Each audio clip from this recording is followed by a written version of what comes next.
Okay, if there's no questions on kids, let's talk about board meeting. Now, I don't need to go to the whiteboard for this for a moment, if any of you have a question on this. So here's the first, there's several, let me say what it is and then the reasons why you want to do this.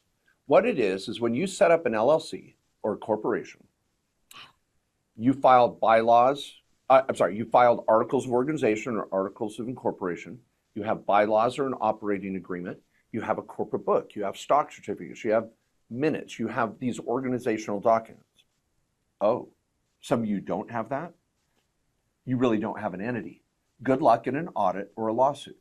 You can't just file one sheet of paper with LegalZoom and think you have an entity. I've got story after story of people in court getting blown through and sued personally because their LLC is a joke. You've got to have separate checking. You got to respect it. Respect the corporate veil. Now, some of you think, well, it's an LLC, it's easier.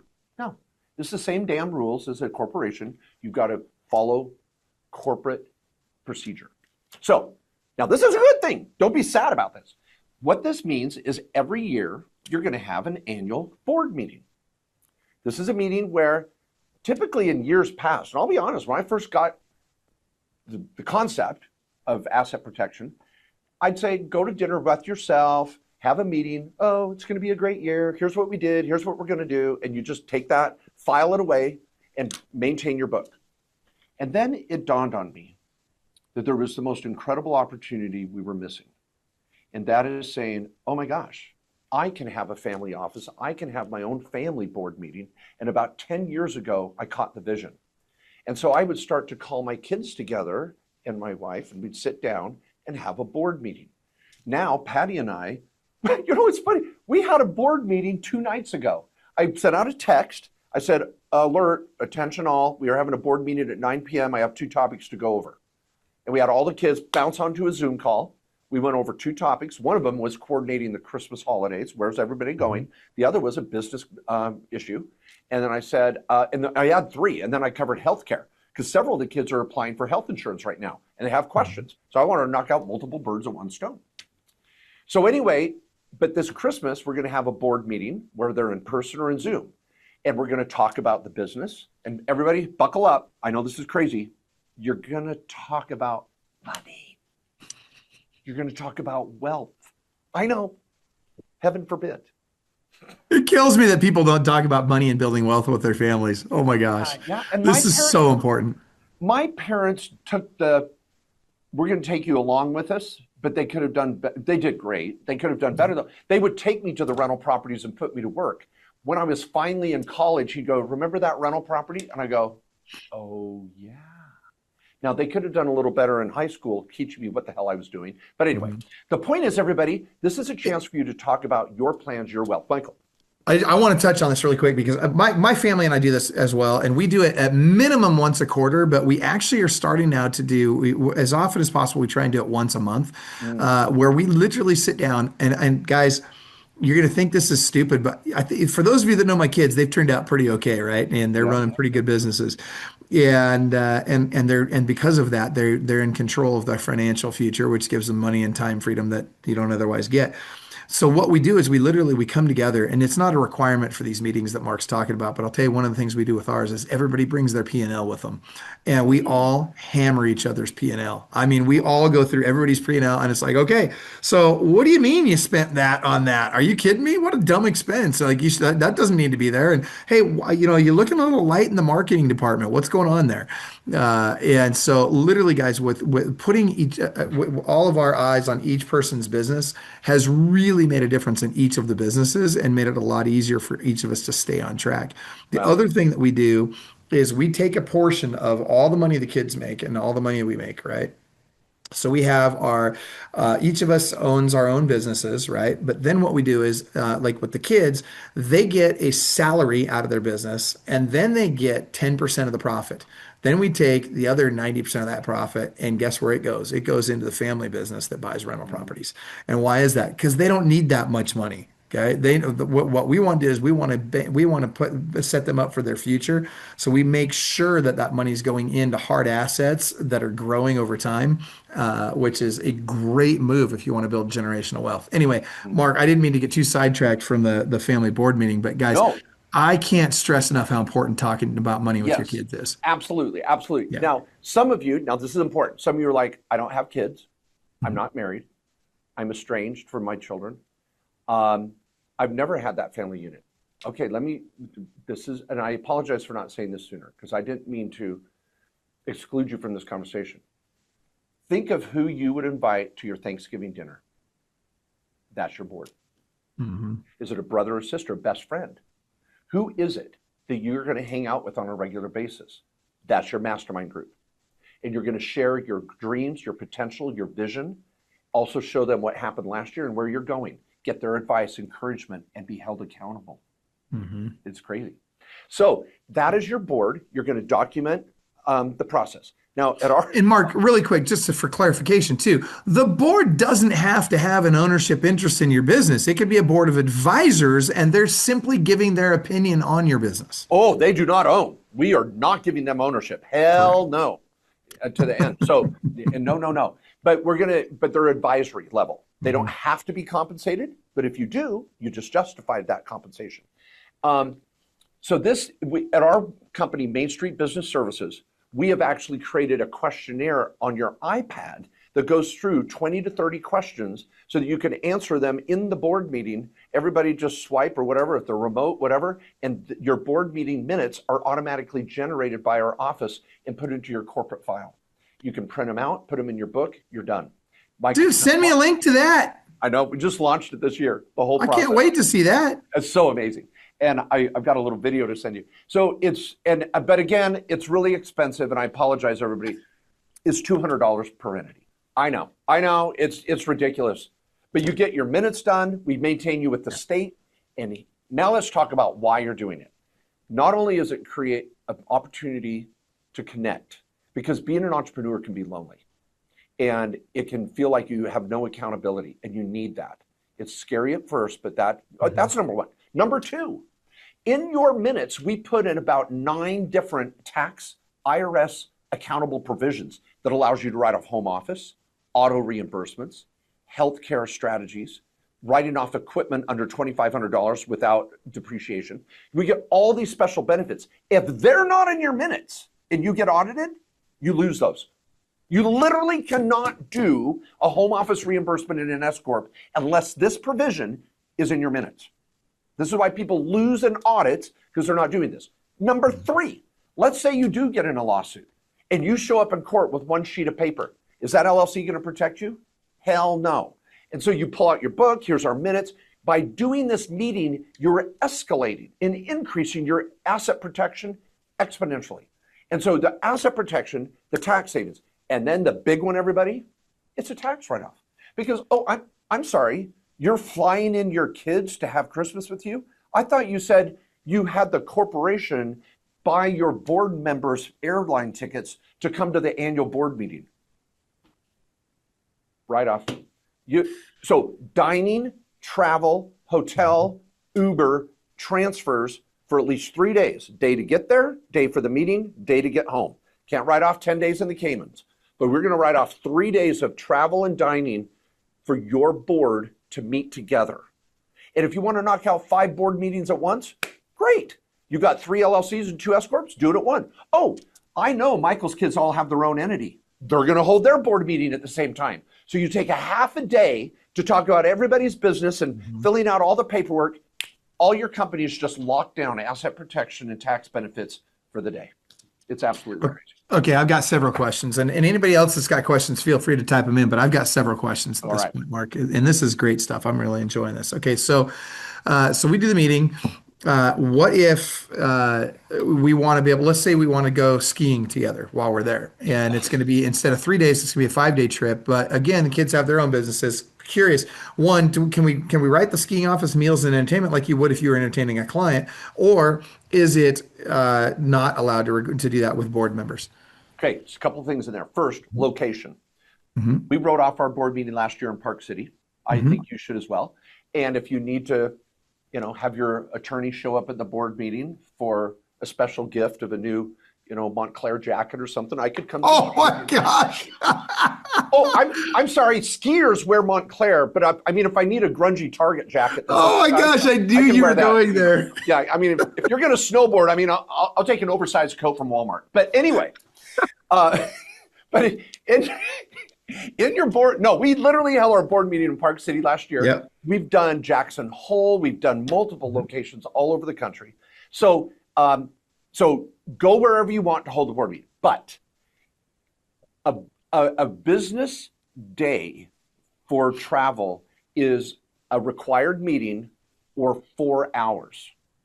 And so you can't hold a 20-minute or hour board meeting over 3 days. So you get your day of travel, your day of business, and your day you travel back. Now, I know your family. You may say, hey, we're going to take 4 hours a day and do business training, business family collaboration. We're going to take notes and be legit.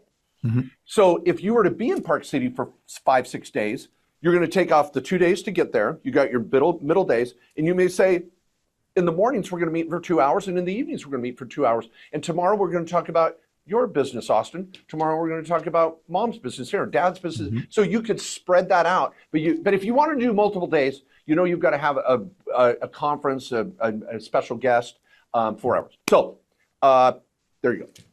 That's huge. Okay, so bottom line though is we could write off more days if we're doing more meetings. Correct. But at least, and we need a minimum of 4 hours of meetings per day to consider that a day write-offable. Now, does that mean we could write off the skiing for that day? Okay, that was your third question. I forgot. Since the Tax Cuts and Jobs Act, entertainment is not a write-off. It used to be.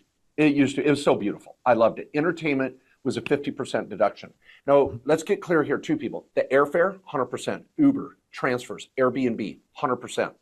For 2 to 3 days of your meeting, at least. Dining is 50%. So if you go to the resort, the lunch, the dinner, the bar tab, whatever, is 50% write-off, but not the skiing. So if you get on the resort and you go up to the top and you have a lunch, the lunch is a write-off. Everything, all food for those 3 days is a write-off at 50%. But not the skiing. Okay. All right. I got you. Which sucks because those lift tickets aren't cheap anymore. But sounds like a boarder. Sounds like a boarder always bitching about the ski lift price. You know, I know. Oh my gosh. All right. So that's great stuff. I'm really excited about the board meeting and how often are we allowed to do board meetings and do these kinds of write-off throughout the year? As long as they're legitimate, they can be monthly. I mean, most corporations have a monthly board meeting. At least quarterly, but annual is typical for the small business owner. Now let's digress for a minute. This is something you guys should be thinking about for your rank and file if you have a little larger organization. Don't do a cruise ship. Cruise ships are very, very difficult to write off. You want to do an all-inclusive. So we've had many clients go down to Cabo, they get an all-inclusive, and they have 4 hours of meeting a day. Everything's off the hook.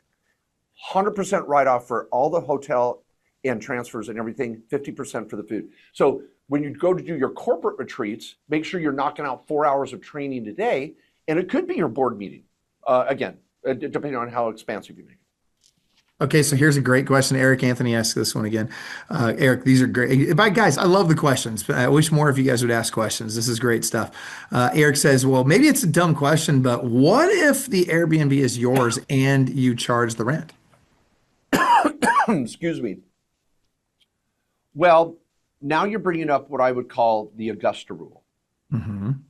And even on an Airbnb? I have 4 Airbnbs. Here's the problem there. His name's Anthony? It's Eric. Eric, E-R-I-K. Eric. Yep. I apologize, Anthony. Eric. You're okay.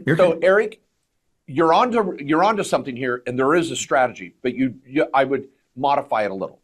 Okay, so if you have an Airbnb and pay rent to yourself, you got a write-off in your corporation, but you just picked income up over here.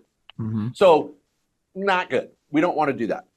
Now, you are allowed to keep any rental property 100% rental as long as you don't use it more than 14 days a year for personal use. So if you're going to use it for more than 14 days, you better be paying yourself, because I don't want it to kick into a percentage rental. I want it to be 100% rental. So always make sure you're paying rent if you're over your 14 days of personal use. So another little side note.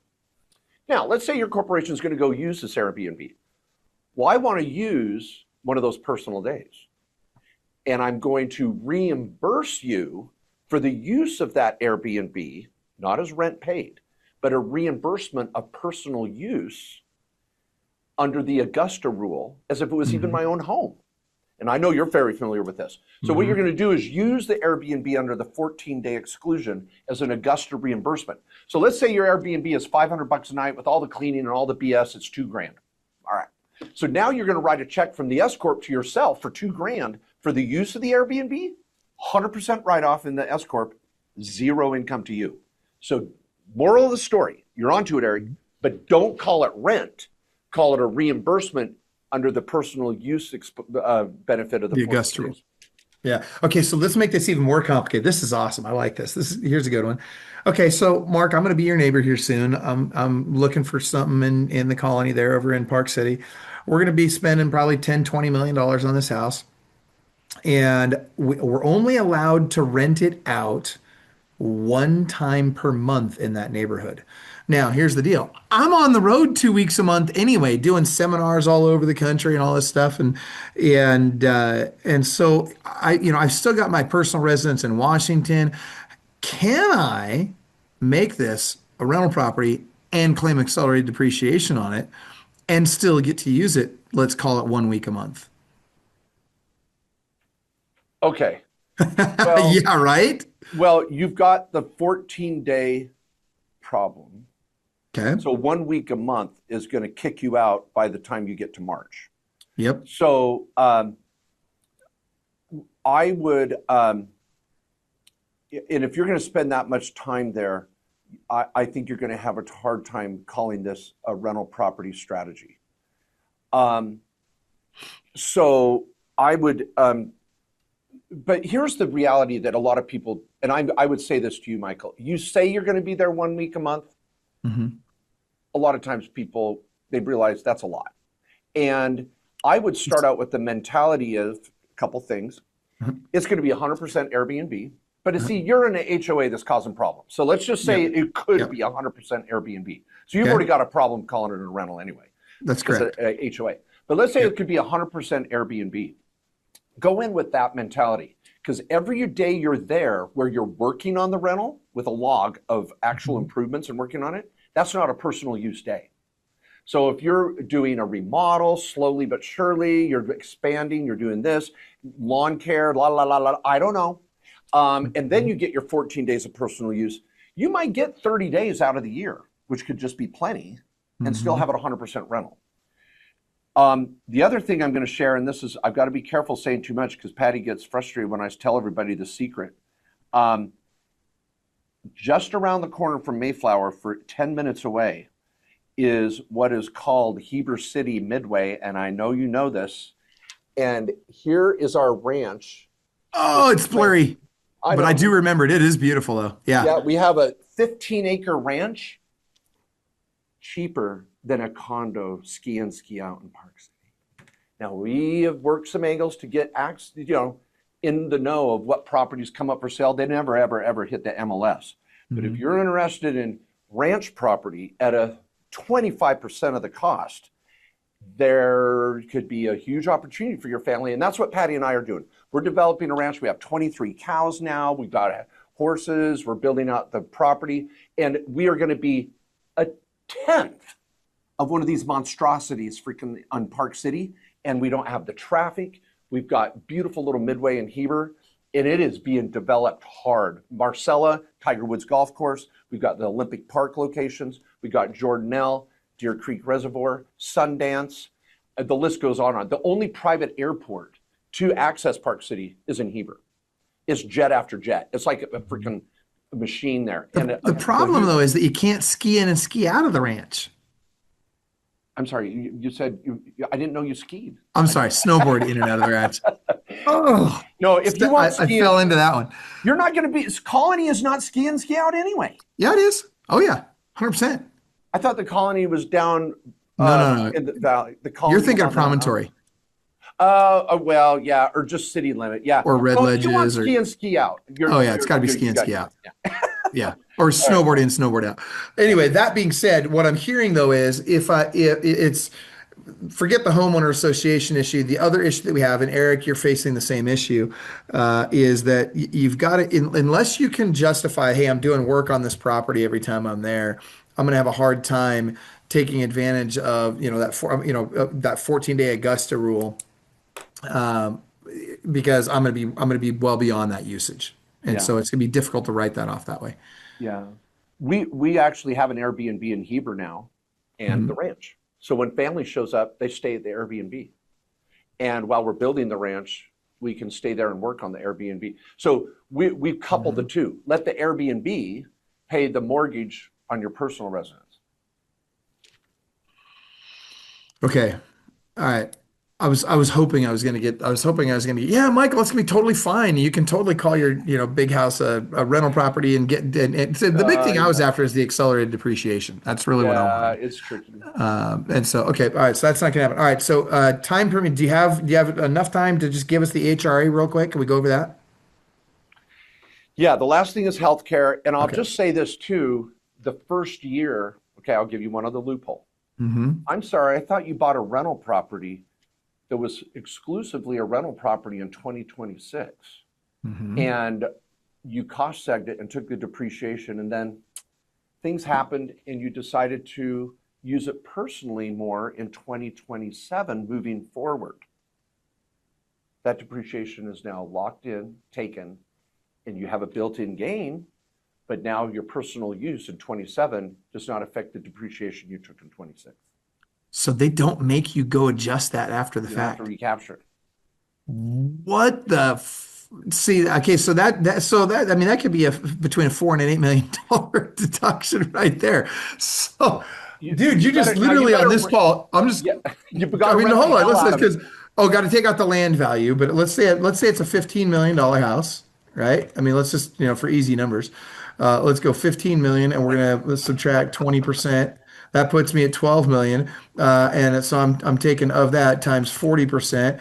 That puts me at 4.8 million. And if I'm in what you're going to saying it's going to be 25% tax bracket blended. So if I go 25%, that puts me at a $1.2 million savings in taxes on that house just first year.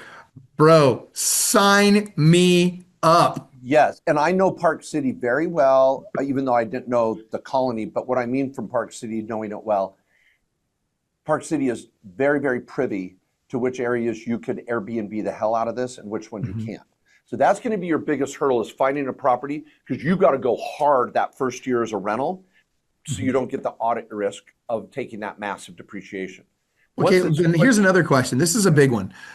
And Eric, I know you own STRs as well, so this is going to be a big one for you and whoever else is listening that owns STRs. But what if I buy the property, let's say I close on it in December, and I only rent it, I don't even use it at all in December, I just rent it out in December.